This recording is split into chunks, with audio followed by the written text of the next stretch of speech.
Lorsque les banques centrales ont commencé à relever leur taux d'intérêt au printemps 2022 dans l'espoir de réprimer les tensions inflationnistes, le débat entourant les effets retardés de la politique monétaire s'est trouvé relancé. Selon une règle d'or souvent évoquée en économie, tout changement au taux d'intérêt prend de 18 à 24 mois pour gagner l'économie réelle et se répercuter sur les décisions des consommateurs et des entreprises en matière de dépenses. Comme nous venons de franchir la limite inférieure de cet intervalle, les marchés sont à l'affût de tout signe de ralentissement. Après plus d'une décennie de politique monétaire ultra accommodante et d'autres mesures extraordinaires, les efforts de la Réserve fédérale américaine, de la Banque du Canada, de la Banque centrale européenne et d'autres banques centrales pour fermement ancrer l'inflation à la fourchette cible fixée commencent à produire les effets escomptés.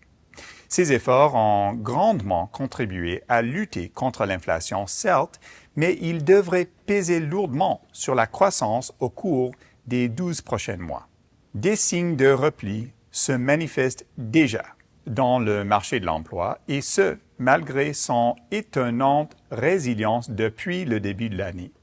Lors de la publication des perspectives économiques mondiales d'exportation et développement Canada l'11 octobre dernier, on dénombrait sur 3 mois en moyenne 266 000 emplois créés aux États-Unis, contre 423 000 il y a un an. Par ailleurs, la croissance des salaires est aussi nettement inférieure au taux auquel les travailleurs s'étaient habitués l'an dernier. Résultat, on s'attend à une diminution substantielle de l'épargne excédentaire accumulée pendant la pandémie. Voilà qui limitera la capacité de dépenser du consommateur américain durant les prochains trimestres.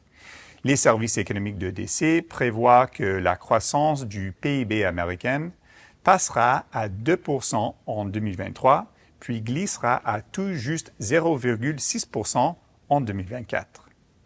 Malgré le recul de l'inflation, nous nous attendons à ce que la Fed relève ses taux d'intérêt d'une autre 25 points de base avant la fin de ce cycle haussier, ce qui est conforme à sa volonté de ramener l'inflation dans la fourchette cible. Toute intervention future de la Fed sera résolument dictée par les données, dans l'optique de s'acquitter de son double mandat, la stabilité des prix et une croissance du niveau de l'emploi optimal et durable. Selon nous, la Banque centrale américaine restera sur ses positions jusqu'à la mi-2024. Le Canada a connu une situation semblable à celle des États-Unis. Toutefois, la Banque du Canada a agi plus tôt en majorant les taux en 2022, puis en effectuant des augmentations réactives en 2023. Les consommateurs canadiens étant plus endettés, le ratio de la dette au revenu atteint 180% au pays. Des taux plus élevés posent ici un défi plus imposant. Dans le même temps, le marché canadien de l'emploi a aussi commencé à ralentir la cadence.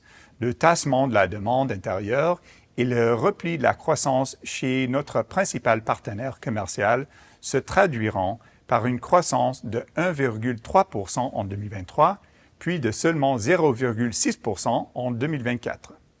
Le Canada étant confronté à une économie intérieure fragile, nous prévoyons que la Banque du Canada restera sur la touche.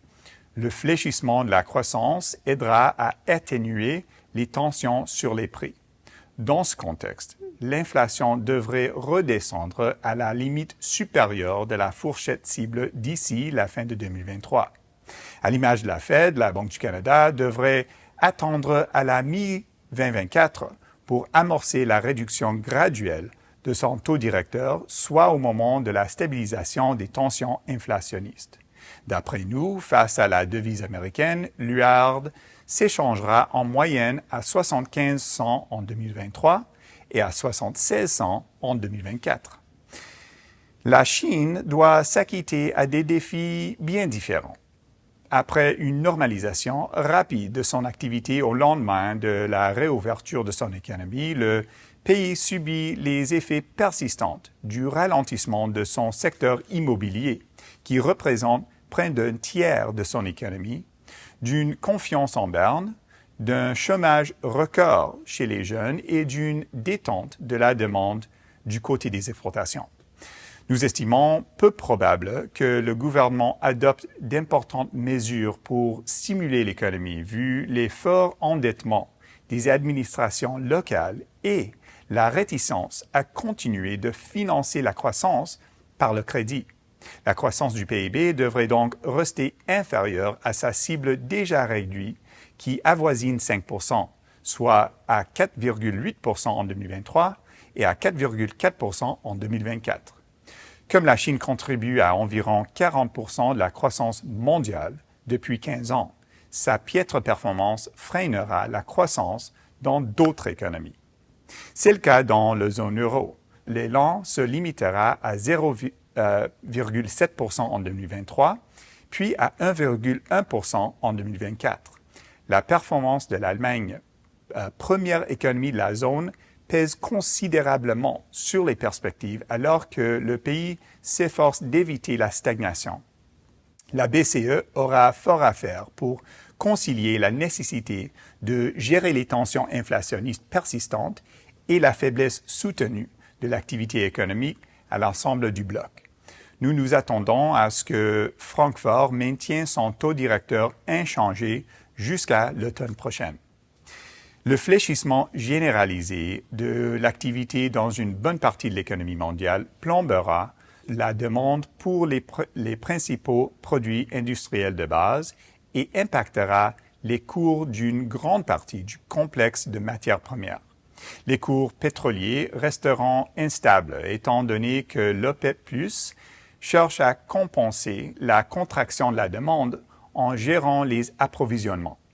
Dans cette conjoncture, nous projetons un cours de pétrole brut West Texas Intermediate se négociant en moyenne à $78 cette année et à $73 en 2024. Le cours devrait fluctuer cette année et l'an prochain, le marché réagissant à ces dynamiques contradictoires.